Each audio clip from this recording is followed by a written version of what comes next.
আজকে আমাদের টপিক হলো যে আমরা নিরপেক্ষ ন্যায়ের সিদ্ধান্ত কিভাবে নির্বাচন করব, তাই তো। নিরপেক্ষ ন্যায়ের সিদ্ধান্ত আমরা কিভাবে নির্বাচন করব, তাই কিন্তু এই সিদ্ধান্ত নির্বাচনের আগে আমাদের জানা দরকার যে সিদ্ধান্ত কি। তাহলে এই সিদ্ধান্ত কি জানতে গেলে আমাদেরকে একটা কি করতে হবে, নিরপেক্ষ ন্যায়ের একটা গঠন আমাদেরকে তৈরি করতে হবে। যেমন ধরো আমি একটা নিরপেক্ষ ন্যায় গঠন করে দেখাবো তোমাদেরকে, সিদ্ধান্ত কি, প্রধানাশ্রয় বাক্য কি, অপ্রধানাশ্রয় বাক্য কি, তারপর আমরা সিদ্ধান্ত নির্বাচনের নিয়মগুলো আমরা করবো। দেখো, প্রথমেই আমাদেরকে যেটা করতে হবে সেটা হচ্ছে যে আমাদেরকে একটা নিরপেক্ষ ন্যায় গঠন করতে হবে। যেমন ধরো আমি এখানে নিচে দিয়ে যাবো, উপরের দেওয়ার দরকার নেই, আমাদের নিচে দিয়ে সুবিধা হবে। দেখো এখানে আমি লিখলাম, মনে করে লিখলাম আমি যে এ বচন দিয়ে লিখলাম সকল সকল ফুল, আমি ফুল দিয়েই করতে ভালোবাসি, সকল ফুল হয় পবিত্র, সকল ফুল হয় পবিত্র করলাম। তারপর একটা লিখলাম আমি এ বচন সকল নারী হয় পবিত্র। তারপরে আমি করলাম, এখানে দেখো একটা অতএব চিহ্ন আসবে আমাদের, শেষে যেটা থাকে সেটাকে সিদ্ধান্ত বলে, দিয়ে আমি করলাম হয়তো সকল নারী হয় ফুল, নারী হয় ফুল। দেখো যেহেতু আমরা অবরোহ অনুমান করছি, তাহলে সেক্ষেত্রে আমাদের বাস্তব দিক বেশি দেখলে যাবে না, শুধুমাত্র আকার বা গঠন দেখতে হবে। তাহলে এই ক্ষেত্রে দেখো আমাদের একটা জিনিস মনে রাখতে হবে যে এখানে সিদ্ধান্ত আমরা কোনটাকে বলবো, সিদ্ধান্ত কোনটাকে বলবো না, শেষে যে থাকবে এটার নাম হচ্ছে সিদ্ধান্ত, এটার নাম হলো সিদ্ধান্ত। আর এইগুলোকে অনেকগুলো নাম আছে, যেমন এদেরকে একত্রে বলা হয় হেতু বাক্য। কি বলা হয়? হেতু বাক্য। আমরা ডিটেলস করবো এগুলো সব আস্তে আস্তে। হেতু বাক্য, ঠিক আছে। এইটাকে যদি ব্যক্তিগতভাবে বলো তাহলে এটা হবে প্রধান আশ্রয় বাক্য। কি বললাম? প্রধান আশ্রয় বাক্য। যদি এইটাকে বলো তাহলে এটা হবে অপ্রধান আশ্রয় বাক্য, অপ্রধান আশ্রয় বাক্য, ঠিক আছে। আবার যদি বলো যে এটা আর নাম আছে এটাকে, তাহলে এইটাকে আমরা কি বলবো, আবার এটা নাম আছে, যেহেতু এখানে এটার নাম হচ্ছে সাধ্যপদ। কেন সাধ্যপদ? সাধ্য বাক্য। কেন আমরা সাধ্য বাক্য বলবো বলছি আমি, সাধ্য বাক্য। যদি এইটাকে বলি তাহলে এর নাম হয়ে যাবে আমাদের পক্ষ বাক্য, পক্ষ বাক্য, ঠিক আছে। বেশ, এতে গেল। তাহলে আমাদের কি দেখো, আমাদের যে টপিক ছিল সেটা হচ্ছে কি না, সিদ্ধান্ত আমরা কিভাবে নির্ণয় করব। তাহলে এখানে দেখো প্রধানত মনে রাখবে যে এটা মাধ্যম অনুমান, তাই মাধ্যম অনুমানের ক্ষেত্রে কটা বাক্য থাকবে? একটা, দুটো, তিনটে। তাহলে এখানে যে তিনটে আছে, এই তিনটের মধ্যে প্রথমে যে আছে এর নাম বলছি প্রধানাশ্রয় বাক্য বা সাধ্য বাক্য বা হেতু বাক্য। 2 নম্বর যে থাকবে তাকে বলা হচ্ছে আমাদের কি না, অপ্রধানাশ্রয় বাক্য, পক্ষ বাক্য বা হেতু বাক্য। কিন্তু সিদ্ধান্তে দেখো আর কোনো বিকল্প কিন্তু নাম কিন্তু নেই, শুধুমাত্র সিদ্ধান্ত, সিদ্ধান্ত। তাহলে এখানে স্ট্রাকচার অনুযায়ী সবসময় নিয়ম হচ্ছে যে আমাদের এখানে 3টে পদ থাকবে। কি কি পদ থাকবে? 3টে পদ। 1 নম্বর হচ্ছে আমরা লিখতে পারি যে হেতু পদ, হেতু পদ। 2 নম্বর হচ্ছে সাধ্য পদ। কি বললাম? সাধ্য পদ। 3 নম্বর হচ্ছে পক্ষ পদ। কি হলো? পক্ষ পদ। তাহলে একটা যদি ক্ষেত্রে কটা পদ থাকবে এরকম নিরপেক্ষ ন্যায়ের ক্ষেত্রে? টোটাল আমাদের 3টে কিন্তু পদ থাকবে, সাধ্য পদ, হেতুপদ, সাধ্যপদ আর পক্ষপদ, ঠিক আছে। আমি সিদ্ধান্ত নির্বাচন টপিকে আছি, যে সিদ্ধান্ত নির্বাচনের আগে আমাদের এগুলো জানা দরকার। তাহলে এই যে হেতুপদ, সাধ্যপদ, পক্ষপদ কোথায় থাকে দেখো, আমি তোমাদের একটু মার্ক করে বোঝানোর চেষ্টা করি, তাহলে তোমাদের যুক্তিটা বুঝতে সুবিধা হবে। তাহলে হেতুপদ কোথায় কোথায় থাকছে? হেতুপদ হচ্ছে যে দুটি আশ্রয় বাক্যের যে কোনো জায়গায় থাকবে। কি বললাম? দুটি আশ্রয় বাক্যের যে কোনো জায়গায়, যে কোনো উদ্দেশ্য সুবিধা যে কোনো জায়গায় থাকতে পারে হেতুপদ, সেটা প্রধান আশ্রয় বাক্য বা অপ্রধান আশ্রয় বাক্য হতে পারে। সাধ্যপদ কোথায় কোথায় থাকবে দেখো, সাধ্যপদ থাকবে আমাদের, সাধ্যপদকে বলা হয় পি বলি আমরা, আর হেতুপদের আমরা নাম দিয়েছি সাধারণত এম, আর সাধ্যপদের নাম দেবো আমরা পি। তাহলে এই সাধ্যপদটা থাকবে সিদ্ধান্তের বিধেয়ে। এটা থাকবে না, সিদ্ধান্তের বিধেয়ে থাকবে, সিদ্ধান্তের বিধেয়ে থাকবে, এটার নাম দিয়েছি আমরা পি। আর কোথায় থাকবে না, প্রধান আশ্রয় বাক্যের যে কোনো স্থানে, প্রধান আশ্রয় বাক্যের যে কোনো স্থানে। কি পদ? সাধ্যপদ। এবার থেকে চলে আসছি আমরা পক্ষপদ। তাহলে পক্ষপদ কোথায় কোথায়? পক্ষপদ থেকে আমরা এস বলি, তাহলে পক্ষপদ থাকবে সিদ্ধান্তের উদ্দেশ্যে। সিদ্ধান্তের কোথায়? উদ্দেশ্যে, এটা ফিক্স, পরিবর্তন হবে না। আর পক্ষপদের নাম দিচ্ছি আমরা এস। আর কোথায় থাকবে? অপ্রধান আশ্রয় বাক্যের যে কোনো স্থানে, অপ্রধান আশ্রয় বাক্যের যে কোনো স্থানে। তাহলে এটার নাম দিচ্ছি আমরা কি? এস। তাহলে দেখো আমাদের এখানে কি আছে, নারীটা হচ্ছে এস, কারণ বলেছি কোথায় থাকবে, দেখো এখানে বলা আছে পক্ষপদ, পক্ষপদ হচ্ছে এস, এস কোথায় থাকবে? উদ্দেশ্যে থাকবে। তারপরে এখানে ফুল, ফুলটা হচ্ছে পি, পি মানে হচ্ছে পক্ষপদ। দেখো পক্ষপদ কোথায় থাকবে বলেছি? সিদ্ধান্তের বিধেয় স্থানে থাকবে। আর প্রত্যেকটা পদ কবার করে ব্যবহৃত হবে? 2বার করে ব্যবহৃত হবে। এই ফুল যদি পি হয় তাহলে এটাও ফুল, এটা কি হয়ে গেল পি, দেখো দুবার করে ব্যবহৃত হলো। এই নারী যদি এস হয় তাহলে এই নারী কি হয়ে গেল এস, দেখো অবধানাশ্রয় বাক্যে যে কোনো স্থানে বলেছি নারীটা এখানেও থাকতে পারে এখানেও থাকতে পারে, এখানে পি ফুলটা এখানেও থাকতে পারে এখানেও থাকতে পারে, কিন্তু এসটা ফিক্স, এ সব সময় এখানেই থাকবে, আর এই যে ফুল পদটা সবসময় এখানে থাকবে, এস আর পি মানে সিদ্ধান্তের উদ্দেশ্যবিধে ফিক্স। তারপরে এই যে ফুল, ফুল মানে পি, পি মানে যে পক্ষ পদ, এই সাধ্য পদ, এই সাধ্য পদটা আমাদের এই উদ্দেশ্যেও থাকতে পারে বিধেয় থাকতে পারে, কিন্তু এই পিটা কখনো এখানে আসবে না, আর এই এসটা কখনো এখানে যাবে না। বাকি করে রইলো আমাদের পবিত্রটাকে আমরা কি বললাম এম। দেখো এইটা হচ্ছে আমাদের নিরপেক্ষণের একটা গঠন। তাহলে নিরপেক্ষণের গঠনের ক্ষেত্রে কি দিলাম, আমাদের একটা প্রথমে যে থাকে তাকে প্রধানাশ্রয় বাক্য বলছি, তারপর যে থাকে তাকে আমরা অপ্রধানাশ্রয় বাক্য বলছি, তারপর যে থাকে তাকে আমরা কি বলছি সিদ্ধান্ত বলছি। তাহলে আমরা কি করে বুঝবো যে আমাদের ধরো এরকম তিনটে প্রশ্ন থাকতে পারে, সেই তিনটে প্রশ্নের মধ্যে কে থাকবে প্রধানাশ্রয় বাক্য, কে হবে অপ্রধানাশ্রয় বাক্য, কে হবে সিদ্ধান্ত, এটা আমরা কিভাবে বুঝবো? তার জন্য দেখো উপরে আমি কিছু রুলস মানে তোমাদেরকে লিখে দিয়েছি, দেখো এই রুলস গুলো তোমাদেরকে একটু করে কিন্তু ফলো করতে হবে। যেমন দেখো এখানে বলা হয়েছে এক নম্বর নিয়মটা দেখো, বলা হচ্ছে যদি কোনো বাক্যের সাথে সুতরাং, অতএব, কাজেই, অবশ্যই, নিশ্চয়, ফলে, তাই, হয়েছে, যদি কোনো বাক্যের সাথে সুতরাং, অতএব, কাজেই, অবশ্যই, নিশ্চয়, ফলে, তাই প্রভৃতি শব্দগুলি থাকে তাহলে সেই বাক্যটি সিদ্ধান্ত হবে। আমি তোমাদের করে দেখাবো একটু পর সব। তারপর দেখো 2 নম্বর নিয়মে বলা আছে, এটা কিন্তু ভাই তোমাদেরকে কিন্তু ভাই এবং বোনদেরকে বলছি, এটা কিন্তু তোমাদেরকে কিন্তু মুখস্থ রাখতে হবে। যদি কোনো বাক্যের সাথে সুতরাং, অতএব, কাজেই, অবশ্যই, নিশ্চয়ই, ফলে, তাই এগুলো থাকে তাহলে সেই বাক্যটা কি হবে সিদ্ধান্ত হবে। আমি দেখাবো এগুলি তোমাদেরকে। তারপর দেখো বলছি কোনো বাক্যে যদি কারণ বা কেননা থাকে, কারণ বা কেননা থাকে তাহলে প্রভৃতি শব্দগুলি থাকলে তার আগের বাক্যটি সিদ্ধান্ত হবে। তারপরে দেখো 3 নম্বর আছে, যদি কোনো বাক্যে যেহেতু থাকে তাহলে সেক্ষেত্রে সেহেতু নির্ণয় করে সিদ্ধান্ত প্রতিষ্ঠা করতে হবে। এই যে যেহেতু থাকলে সেহেতু নির্ণয়, এই সেহেতু নির্ণয়টা আমি তোমাদেরকে একটা বিস্তারিত আজকে ভালোভাবে দেখবো এবং তার একটা স্ট্রাকচার আমি তোমাদেরকে তৈরি করবো। তাহলে আমরা কি দেখলাম, দেখো আমি উপরে বোঝানোর চেষ্টা করছি। মনে করো যে আমাদের কোন রকম এরকম 3টে বাক্য আমাদের দেওয়া আছে, আমি বাক্যগুলো লিখছি না। মনে করো আমাদের এটা একটা বাক্য, এখানে একটা কমা দিলাম, আবার একটা এখানে একটা বাক্য, আবার এখানে একটা কমা দিলাম, দিয়ে লেখা আছে মনে করো অবশ্যই, কি লেখা আছে অবশ্যই, দিয়ে একটা বাক্য। তাহলে এখানে দেখো 3টে বাক্য, এই 3টে বাক্যের মধ্যে যেটা অবশ্যই আছে সেটা কি হবে আমাদের সিদ্ধান্ত হবে। তাহলে এখানে মনে করে লাগলাম এটা এসপি, আর এইটিকে মনে করে লাগলাম এস এম, আর এইটিকে মনে করলাম পি এম, ঠিক আছে। তাহলে এটা যদি আমার সিদ্ধান্ত হয় তাহলে এটা অবশ্যই যেটা আছে সেটা আমাদের কি হবে সিদ্ধান্ত হবে। তাহলে সিদ্ধান্ত লিখবো, তারপরে আমরা এগুলো করবো, ঠিক আছে। তাহলে সিদ্ধান্ত বুঝবো কি করে, তার জন্য আমাদেরকে কিন্তু এই পুরো যে সূত্র আছে এই সূত্রগুলো কিন্তু আমাদেরকে ভালো করে কিন্তু এই যে পুরো জায়গাটা আমাদেরকে ভালো করে রাখতে হবে, মুখস্থ রাখতে হবে, যে এই শব্দগুলো থাকলে সেই বাক্যটাকে আমরা কি করব না সিদ্ধান্ত করব, ঠিক আছে। তাহলে আমি তোমাদেরকে দেখাবো যে যেহেতু গল্পটা দেখাবো, সুতরাং, অতএব, কাজে, অবশ্যই যেগুলো আছে এগুলো আমি সব তোমাদেরকে একটা একটা করে দেখাবো যে কিভাবে কোনটা সিদ্ধান্ত হবে এবং প্রত্যেকটা গঠন কিভাবে হবে। চলো দেখি কিভাবে আমরা সিদ্ধান্ত গঠন করব। তাহলে এটা হচ্ছে আমাদের প্রশ্ন। দেখো অধিকাংশ উচ্চ মনোবৃত্তি সম্পন্ন হয় উদার, এটা আমাদের একটা বাক্য। কেননা শিপ্রা একজন উচ্চ মনোবৃত্তি সম্পন্ন, এটা একটা বাক্য। এবং শিপ্রা উদার, এটা একটা বাক্য। তাহলে এইটা হচ্ছে আমাদের একটা বাক্য, এটা হচ্ছে আমাদের একটা বাক্য, এটা একটা বাক্য, এটা মিলিয়ে একটা বাক্য। তাহলে এখানে টোটাল কতগুলো বাক্য আছে আমাদের না 3টে বাক্য আছে, ঠিক আছে। এই 3টে বাক্যের মধ্যে আমাকে ভাবতে হবে যে কোনটা সিদ্ধান্ত হবে, তার জন্য কিছু একটা ক্লু দেওয়া আছে। দেখো এখানে একটা শব্দ আমাদের আছে, দেখো কেননা। আমরা দেখো কেননা যেহেতু শব্দটা আছে তাহলে আমাকে খুঁজে বের করতে হবে। দেখো 2 নম্বর নিয়মে বলা আছে যদি কোনো বাক্যে কারণ বা কেননা থাকে, যদি কোনো বাক্যে কারণ বা কেননা প্রভৃতি শব্দগুলো থাকে তাহলে তার আগের বাক্যটি সিদ্ধান্ত হবে।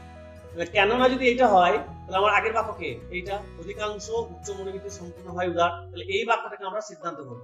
তাহলে সিদ্ধান্ত দেখো আমরা এর আগে শিখেছি যে কিভাবে একটা যুক্তিকে গঠন করতে হবে, তার জন্য কি লিখতে হয়। তাহলে আমাদেরকে প্রথমে লিখতে হবে এখানে যুক্তিটির তর্ক বিজ্ঞান সম্মত রূপ। কি লিখতে হবে, প্রত্যেকবার তোমাদেরকে লিখতে হবে যুক্তিটির তর্ক বিজ্ঞান সম্মত রূপ। একদম মডেলটা আমি দেখে দিচ্ছি। যুক্তি তর্ক বিজ্ঞান সম্মত রূপ লেখার পর আমরা যেহেতু সিদ্ধান্ত খুঁজে বের করে ফেলেছি যে কোনটা আমাদের সিদ্ধান্ত হবে, তাহলে আমাদেরকে সিদ্ধান্ত করার জন্য কি করতে হবে, অতএব, সবসময় অতএবটা লাগবে, ঠিক আছে। তাহলে এখানে দেখো সিদ্ধান্ত কি হয়েছে আমাদের অধিকাংশ উচ্চ মনোবৃত্তি সম্পূর্ণ হয় উদার, তাহলে আমাদের সিদ্ধান্ত কি বচন হলো আই বচন। তাহলে আমরা কি লিখবো না কোনো কোনো উচ্চ মনোবৃত্ত কোনো উচ্চ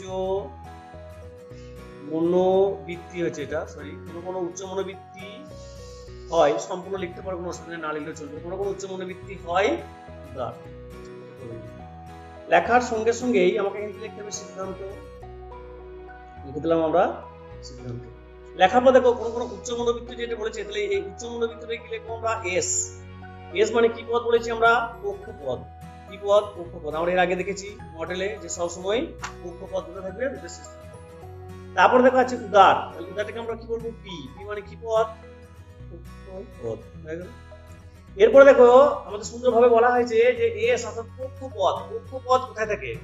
পক্ষপদ থাকবে সিদ্ধান্তের উদ্দেশ্য স্থানে, আর অপদান আশ্রয় বাকি যে কোনো জায়গায় থাকতে পারে। তাহলে আমাকে এই পক্ষপদটা খুঁজে বের করতে হবে কোন জায়গায় আছে।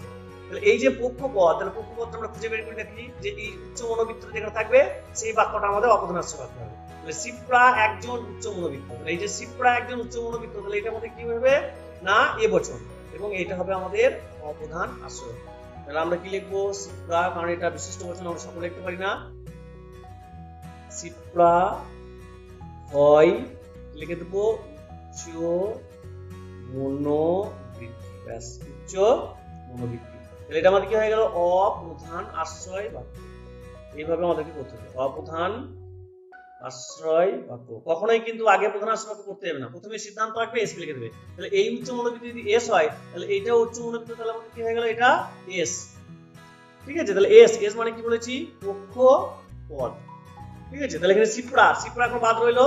তাহলে সিপ্রা কি একটু পর আমরা করতে পারবো। তাহলে আমাদের এখানে দেখো এই বাক্যটা কাজ করা হয়ে গেছে, এই বাক্যটা কাজ করা হয়ে গেছে, তাহলে যে পড়ে আছে সিপ্রা উদার, তাহলে অটোমেটিক্যালি এটা মধ্যে কি হবে? প্রধান আশ্রয় বাক্য।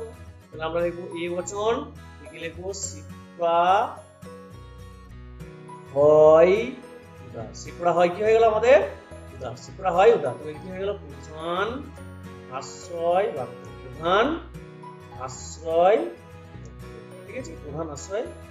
ঠিক আছে, তাহলে এখানে দেখো এখানে পি, এই যে উদার, উদার যদি পি যদি পক্ষপদ হয়, তাহলে এখানে উদার, তাহলে এই উদার হচ্ছে পি, তাহলে পি মানে এখানে কি পদ হয়ে গেল? এটা পক্ষপদ। তোমরা ব্র্যাকেটে পক্ষপদ লিখবে না, আমি এখন বোঝাচ্ছি বলে লিখছি। তাহলে বাকি যে পড়ে রইলো সে কি হলো? এম। আমরা আগেও বলেছি এম। এম মানে কি পদ? হেতুপদ। এম মানে হচ্ছে হেতুপদ। এটা হলো আমাদের এম, আমরা লিখে দিলাম হেতুপদ। আমরা কি বলেছিলাম? হেতুপদ কোথায় থাকবে? হেতুপদ দুটি আশ্রয় বাক্যে যে কোনো জায়গায় থাকতে পারে। তাহলে দেখো আমরা শিখলাম যে কোনো বাক্যের যদি কারণ বা কেন থাকে, কোনো বাক্যে কারণ বা কেন না থাকে, তাহলে সেই ক্ষেত্রে কি হবে না তার আগের বাক্যটা কি হবে? সিদ্ধান্ত হবে। ঠিক আছে, আর তারপর আমরা দেখি আমাদের কি আছে, তারপরে প্রশ্ন আমাদের কি আছে সেটা আমরা করার চেষ্টা করব। ঠিক আছে, তো আমরা 2 নম্বরে চলে এসেছি। এখানে দেখো আমাদের টোটাল আবার দেখো আগের মতো দেখো 3টে বাক্য আছে, প্রত্যেক করে 3টে করে বাক্য থাকবে, কখনো কখনো দুটো থাকবে, সংক্ষিপ্ত নয়, এগুলো আমরা পরে আসবো আস্তে আস্তে। এখানে দেখো মুরগি ডিমের ভিতর থেকে আসে, ডিম মুরগির ভিতর থেকে আসে, একটু ফানি বাক্যগুলো। অতএব মুরগির ভিতর থেকে আসে, 3টে বাক্য আছে। তাহলে এই 3টে বাক্যের মধ্যে কে সিদ্ধান্ত হবে, কে প্রধান আশ্রয় বাক্য হবে, কে অপ্রধান আশ্রয় বাক্য হবে, সেটা আমরা জানতে পারছি না। তাই জন্য আমি বলেছি 1 নম্বর নিয়মে বলা আছে যদি কোনো বাক্যে সুতরাং, অতএব, কাজেই, অবশ্যই, নিশ্চয়ই, ফলে, তাই, তাহলে কি আছে দেখো অতএব। প্রথমে দেখো কি আছে? অতএব। এই অতএব ভাষাটাই দেখো এই জায়গায় আছে। তাহলে আমি কি বলছি? যদি কোনো বাক্যের সাথে অতএব থাকে, তাহলে সেই বাক্যটা কি হবে? সিদ্ধান্ত। তাহলে আমরা আগের মতো আবার কি লিখবো? যুক্তিটি তর্ক বিজ্ঞান সম্মত রূপ। প্রতিবারে আমাদেরকে এটা লিখতে হয়, যুক্তিটির তর্ক বিজ্ঞান সম্মত রূপ, এটা লিখলাম। ঠিক আছে, লিখার পর দেখো আমাদেরকে এবারে কি করতে হবে না যুক্তিটা আমাদেরকে সাজাতে হবে। তাহলে আমাদের প্রথমেই দেখো আমরা বলেছি সিদ্ধান্ত হচ্ছে এটা আমাদের, অতএব হচ্ছে আমাদের সিদ্ধান্ত। তাহলে আমরা কি করব? অতএবের একটা সিম্বল দেবো। অতএব মুরগির ভিতর থেকে আসে, এটা হবে এ বচন। তাহলে এ লিখলাম কি না সকল, মুরগি তো অনেক রকম হয়, সকল মুরগি হয় মুরগির ভিতর থেকে আসা প্রাণী। একটু বড় হয়ে গেল, আসা প্রাণী। এটা কি করে দিলাম আমরা? সিদ্ধান্ত। এটা আমাদের কি হয়ে গেল? আগের মতো কি হয়ে গেল? সিদ্ধান্ত। প্রথমে আমাদের কি বলেছি আমরা? সিদ্ধান্ত আগে অঙ্কন করতে হবে। তাহলে এটা মুরগিটা কি হয়ে গেল আমাদের? এস। আর মুরগির ভিতর থেকে আসা প্রাণী যেটা হয়ে গেল এটা হয়ে গেল আমাদের পি। তাহলে এস, এস মানে কি বলেছি কক্ষপথ, আমি আবারও বলছি এস, এস মানে হচ্ছে কক্ষপথ, আমরা আগে বলেছি, লিখে দিলাম এখানে কি কক্ষপথ, পি, পি মানে কি হয়ে গেল সাধ্যপথ। দেখো আমরা আগের বারেরটা আর এই বারেরটা একটু লক্ষ্য করে বুঝতে পারবে যে আগের বারে দেখো আমরা লিখেছিলাম প্রথমে সিদ্ধান্ত, তাহলে সিদ্ধান্তের প্রথমে যেটা উদ্দেশ্য সেটাকে আমরা কক্ষপথ বলেছি, আর যেটা বিধেয় পদ সেটাকে আমরা সাধ্যপথ বলেছি। এই জায়গাটা ফিক্স, কোনোদিন কিন্তু পরিবর্তন হবে না। এই যে মুরগিটা আমাদেরকে খুঁজে বের করতে হবে যে আমাদের তাহলে এটা আমাদের হয়ে গেল, এটা পুরো বাদ দিয়ে দাও, এই দুটোর মধ্যে মুরগি কোন জায়গায় ঢুকে আছে সেই জায়গাটা আমাকে খুঁজে বের করতে হবে। তাহলে এখানে মুরগি বলেছে, তাহলে সকল মুরগি হয়, তাহলে এখানে দেখো যে মুরগি ডিমের ভিতর থেকে আসে, ডিম মুরগির ভিতর থেকে আসে। তাহলে এখানে দেখো প্রথমেই মুরগিটা আছে, সেই হিসাবে কি হয়ে যাবে, এই যে মুরগিটা বলছে তাহলে এই মুরগিটাকে আমরা কি করবো এখানে সিদ্ধান্ত মানে অবদান আসতে পারবো। তাহলে এই বছর তাহলে আমরা কি লিখবো, সকল মুরগি হয়, এটা আমাদের অপভ্রংশ বাক্য হয়ে যাচ্ছে, তাই তো, এটা হয়ে যাচ্ছে আমাদের 2 নম্বর বাক্য, আর এটা হয়ে গেছিল আমাদের 3 নম্বর মানে সিদ্ধান্ত বাক্য। তাহলে অটোমেটিক যে পড়ে রইলো এটা হয়ে যাবে আমাদের প্রধান আশ্রয় বাক্য, ঠিক আছে।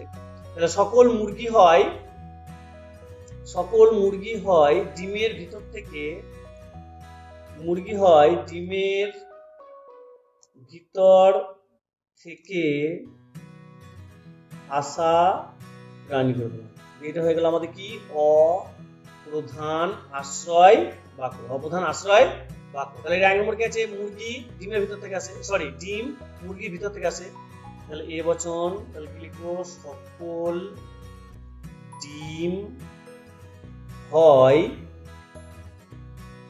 মুরগির, সরি ডিম হয়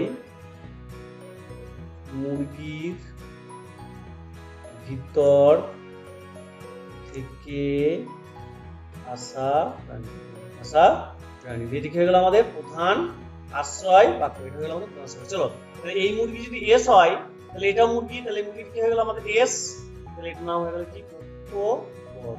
তাহলে এই পি যদি সাধ্যপদ হয় মুরগির ভিতর থেকে আসা প্রাণী, তাহলে এটা আমাদের মুরগির ভিতর থেকে আসা প্রাণী, তাহলে এটা হয়ে গেল আমাদের কি পি, এটা হয়ে গেল আমাদের সাধ্যপদ, কি হয়ে গেল সাধ্যপদ। তাহলে বাকি কি করে লাগবে, এখানে আছে ডিম আর এখানে কি আছে ডিম, তাহলে এই ডিমটা হয়ে গেল এম, এম মানে হয়ে গেল আমাদের হেতু পদ, এটাও হয়ে গেল আমাদের এম, হয়ে গেল হেতু পদ। তাহলে আমরা দুটো শিখলাম, প্রথমবারে ছিল কারণ বা কেননা, তার আগে সিদ্ধান্ত করেছিলাম, এটা আবার অতএব দেখলাম। এরপরে আমরা দেখো যেহেতু এবং সে, তাহলে এটা ছিল আমাদের 1 নম্বর, এটা হচ্ছে আমাদের 2 নম্বর, এটা হচ্ছে আমাদের 3 নম্বর। 3 নম্বর হচ্ছে সিদ্ধান্ত, 2 নম্বর হচ্ছে অবদান আশ্রয় বাক্য, 1 নম্বর হচ্ছে প্রধান আশ্রয় বাক্য, ঠিক আছে। চলো পরের বারে আমরা যেহেতু সেহেতু থেকে দেখবো কিভাবে সেহেতুটাকে নির্ণয় করতে হয়। চলো স্টার্ট করি। তাহলে এই যে মডেলটা, এই মডেলটা কি বলেছি আমি, না যেহেতু থেকে সেহেতু কিভাবে বের করবে, যেহেতু থেকে সেহেতু, কারণ হচ্ছে সেহেতুটাই হবে আমাদের কি সিদ্ধান্ত, সেহেতুটা কি হবে আমাদের সিদ্ধান্ত, কি হবে সিদ্ধান্ত। তাহলে সেহেতু দেখো কিভাবে আসবে, মনে করো এটা একটা বাক্য, এটা একটা বাক্য, এটা একটা বাক্য, এখানে মনে করো একটা বাক্য দিয়ে আছে, তারপর মনে করো এরকম একটা কমা আছে, তারপরে দেখো এখানে লেখা আছে যে যেহেতু, কি লেখা আছে যেহেতু। এখানে মনে রাখবে যে এইটা যেহেতু হলো, তাহলে সেই ক্ষেত্রে যেহেতু যে বাক্য থাকবে সেই বাক্যটা কখনোই সিদ্ধান্ত হবে না, আর এখানে যেহেতু আছে বলে এর আগের বাক্যটাও কি হবে না, সিদ্ধান্ত হবে না। তাহলে আমি কি বললাম, যেহেতু যদি থাকে সেই বাক্যটাও সিদ্ধান্ত হবে না, যেহেতু আগের বাক্যটাও সিদ্ধান্ত হবে না। তাহলে পরে রইল কে, প্রথম এটা, তাহলে এখানে সিদ্ধান্ত কি হয়ে গেল এটা, তাহলে এটা হয়ে গেল আমাদের কি সিদ্ধান্ত, ঠিক আছে। এটা একটা মডেল, স্ক্রিনশট করে নেবে। আবার মনে করো আমাদের প্রথমেই আছে যেহেতু, কি লেখা আছে, প্রথমেই বাক্যে আছে যেহেতু, তাহলে আমরা কি বলেছি, প্রথমেই যদি আমাদের যেহেতু থাকে তাহলে সেই বাক্যটা কি হবে না, সিদ্ধান্ত হবে না। আর যেহেতুর পরে যদি আবার মনে করো কমা বা সেমিকোলন থাকে, তাহলে সেই ক্ষেত্রে এখানে আছে, আবার এখানে মনে করো আছে এবং, কি লেখা আছে এখানে এবং, তাহলে যেহেতু বাক্য সিদ্ধান্ত হলো না, যেহেতুর পরে যদি কমা থাকে তাহলে সেটা হয়ে যাবে আমাদের সিদ্ধান্ত, এবংটা আর সিদ্ধান্ত হবে না। তাহলে এইটা হয়ে গেল আমাদের কি সিদ্ধান্ত, ওকে বেশ। আবার মনে করো এখানে আছে যেহেতু, কি আছে যেহেতু, আবার মনে করো এখানে লেখা আছে এবং, এখানে লেখা আছে এবং, তাহলে যেহেতু বাক্য কখনো কি হয় না, সিদ্ধান্ত হয় না। আর যেহেতু পরে যদি এবং কিংবা লেখা থাকে কিন্তু আর, যদি এই সমস্ত শব্দগুলো থাকে সেই বাক্যটা আর সিদ্ধান্ত হবে না। যেহেতু আছে, যেহেতুর পরে যদি এবং থাকে, কিন্তু থাকে, আর থাকে, তাহলে তারপর এটা সিদ্ধান্ত হবে না। সিদ্ধান্ত কোনটা হয়ে গেল, প্রথমেরটা কি হয়ে গেল আমাদের সিদ্ধান্ত, বলো কি হয়ে গেল সিদ্ধান্ত। এরকম হতে পারে। আবার মনে করো প্রথমেই আছে যেহেতু, প্রথমে আছে যেহেতু, তারপরে আছে মনে করো এবং বা কিন্তু। তাহলে আমি একটু আগেই কি বললাম, আর যদি এরকম কিছু থাকে তাহলে যেহেতু বাক্য কখনো সিদ্ধান্ত হচ্ছে না। আর কিন্তু এবং আছে, আমি আগেও বললাম যদি এবং থাকে তাহলে আর হবে না। তাহলে এখানে দেখো আবার এবং আছে, তাহলে যেহেতু হবে না, যেহেতু করে যদি এবং থাকে তাহলে তারপরেটাও কিন্তু সিদ্ধান্ত হবে না। তাহলে পড়ে রইল কে, শেষে যে পড়ে রইল সে হয়ে গেল আমাদের কি, সে হয়ে গেল আমাদের। ঠিক আছে, চলো তাহলে দেখি আমাদের উপরে বাক্যটা কিভাবে আছে, তোমরা এখানে স্ক্রিনশট করে নিতে পারো নিজেদের সুবিধার জন্য। তাহলে যেহেতু থাকলে সেহেতুটা কিভাবে নির্ণয় করবো এবং কোনটা সিদ্ধান্ত। দেখো এখানে আমাদের একটা বাক্য আছে, দেখো এখানে লেখা আছে, দেখো সিদ্ধান্ত নির্বাচনী। এখানে দেখো আমাদের প্রশ্ন, খুব কম বৈজ্ঞানিক বুদ্ধিমান নন, এখানে লেখা আছে যেহেতু। তাহলে এখান থেকে এটা আমার একটা বাক্য। তারপর এখানে আছে দেখো যেহেতু, তারপরে আবার এখানে দেখো কি লেখা আছে এবং, আর এখানে কি লেখা আছে একটা বাক্য। তাহলে আমরা দেখো একটু নিচে যাই, তাহলে আমাদের কি লেখা আছে, যেহেতু পরে দিয়ে এবং থাকে তাহলে সেটা সিদ্ধান্ত হবে। দেখো আমাদের এই জায়গাটা মিলছে, দেখো 3 নম্বর যে রুল, এই 3 নম্বর রুলটা মিলছে। তাহলে প্রথমে একটা বাক্য ছিল, তারপর দেখো আছে যেহেতু, তারপর আছে এবং, তারপর কিন্তু। তাহলে কিন্তু বা আর তাহলে সিদ্ধান্ত যেটা আছে এটা সিদ্ধান্ত হলো না, যেহেতু বাক্য হলো না সিদ্ধান্ত, তাহলে প্রথমে এটা কি হয়ে গেল সিদ্ধান্ত। দেখো আমাদের যে যুক্তিটা আজকে আমরা করবো বলছি, এই যুক্তির ক্ষেত্রে দেখো তাই আছে, মিলছে। দেখো এখানে কি আছে যেহেতু, এখানে কি আছে এবং, তাহলে আমার কি এটাও আমার সিদ্ধান্ত হলো না, এটাও আমার সিদ্ধান্ত হলো না। সিদ্ধান্ত কি হলো, এই বাক্যটা আমার কি হয়ে গেল সিদ্ধান্ত। তাহলে আমাদের কি প্রথমে কি লিখতে হবে, যুক্তিটির তর্ক বিজ্ঞান সম্মত রূপ। প্রতিবারের মধ্যে আমরা করবো যুক্তিটির তর্ক বিজ্ঞান সম্মত, কি হয়ে গেল যুক্তি তর্ক বিজ্ঞান সম্মত। এরপর আমাদেরকে দেখতে হবে, তাহলে সিদ্ধান্ত আমরা বের করে নিয়েছি। তাহলে সিদ্ধান্ত আমাদের কি আছে, খুব কম বৈজ্ঞানিক বুদ্ধিমান নন। তাহলে এটি যদি আমি সিদ্ধান্ত করি তাহলে এটা আমাদের আই বচন হবে, কারণ খুব কমের সঙ্গে এই খুব কমটার সঙ্গে যদি নয় থাকে তাহলে আই এবং বহুবচনের গুণনীয়মে বলা আছে খুব কমের সঙ্গে যদি নয় থাকে তাহলে সেটা আই বচন হবে। তাহলে আমাদের কি লিখবো এটা, না কোনো বৈজ্ঞানিক, কোনো বৈজ্ঞানিক হয়, কোনো বৈজ্ঞানিক হয় বুদ্ধিমান, এটা করে দিলাম আমার সিদ্ধান্ত, হয়ে গেল সিদ্ধান্ত। তাহলে এখানে কি হবে, বৈজ্ঞানিকটা আবার প্রতিবারের মতো কি হয়ে গেল এস। তাহলে বৈজ্ঞানিক কি লিখবো আমরা, খুব বদল করেছিলাম এই জায়গাটা ফিক্স, এটা হলো বুদ্ধিমান, এটা হলো পি, এখানে লিখলাম আমরা সাধ্য। ক্লিয়ার। তাহলে এই বৈজ্ঞানিকটা আমাকে আবার খুঁজে বের করতে হবে, যে এই বৈজ্ঞানিকটা যেটা থাকবে তাহলে এখানে আমাদের সিদ্ধান্ত হয়ে গেল এইটা, তাহলে এইটার মধ্যে এইখানে বৈজ্ঞানিক ঢুকে আছে, তাহলে এইটা আমাদের কি হবে অপভ্রংশের বাক্য। যেহেতু প্রায় বৈজ্ঞানিক মানুষ, তাহলে প্রায় বৈজ্ঞানিক মানুষ বলতে আমরা চাই বচন। আবার লিখবো কোনো বৈজ্ঞানিক হয় মানুষ, কোনো বৈজ্ঞানিক হয়, কি লিখলাম মানুষ, কোনো বৈজ্ঞানিক হয় মানুষ। তাহলে এটা আমাদের কি হয়ে গেল অপ্রধান কি আশ্রয় বাক্য। তাহলে এটা হয়ে গেল, এটা দুটো কাজ হয়ে গেল। তাহলে যে পুরো আছে এটা হবে আমাদের প্রধান আশ্রয় বাক্য, সব মানুষ বুদ্ধিমান, লিখলাম এ বছর। তাহলে লিখো সকল মানুষ হয় কি বুদ্ধিমান, সকল মানুষ হয় বুদ্ধিমান। এটা হয়ে গেল আমাদের প্রধান আশ্রয় কি, প্রধান আশ্রয়, ঠিক আছে। তাহলে এই বৈজ্ঞানিক যদি এস হয় তাহলে এই বৈজ্ঞানিক কি হয়ে গেল এস, তাহলে এটাও কি হয়ে গেল পক্ষপদ। তাহলে এই যে বুদ্ধিমান যদি পি হয় তাহলে এটা বুদ্ধিমান, তাহলে এটা হয়ে গেল পি, পি মানে কি হয়ে গেল সাধ্যপদ, তাহলে বাকি মানুষ যে পদ রইলো এটা হয়ে গেল আমাদের হেতুপদ। আমি বলেছিলাম দেখো হেতুপদ কখনো কি হবে না সিদ্ধান্তে আসবে না, এটা হয়ে গেল মানুষ, এটা হয়ে গেল হেতু। ঠিক আছে, দেখো তাহলে এই ছিল আমাদের কিভাবে আমরা সিদ্ধান্ত নির্ণয় করব, সেই সিদ্ধান্তের সমস্ত রুলস আমি দেখো বলে দিয়েছি এবং আবার একবার বলে দিচ্ছি। যদি কোনো বাক্যের সাথে সুতরাং অতএব কাজে অবশ্যই নিশ্চয়ই ফলে তার বিরুদ্ধে সত্য থাকে সেই বাক্যটাকে সিদ্ধান্ত করবে, আর যদি কোনো বাক্যে কারণ বা কেন থাকে তার আগে থেকে সিদ্ধান্ত করবে, আর যদি কোনো বাক্যে যেহেতু থাকে সেহেতুটাকে কিভাবে নির্ণয় করতে হবে দেখো আমি ছক নিচে রেখেছি, এই ছকের মাধ্যমে তোমরা তোমাদেরকে এইভাবে কিন্তু যেহেতুটাকে নির্ণয় করতে হবে। চলো তাহলে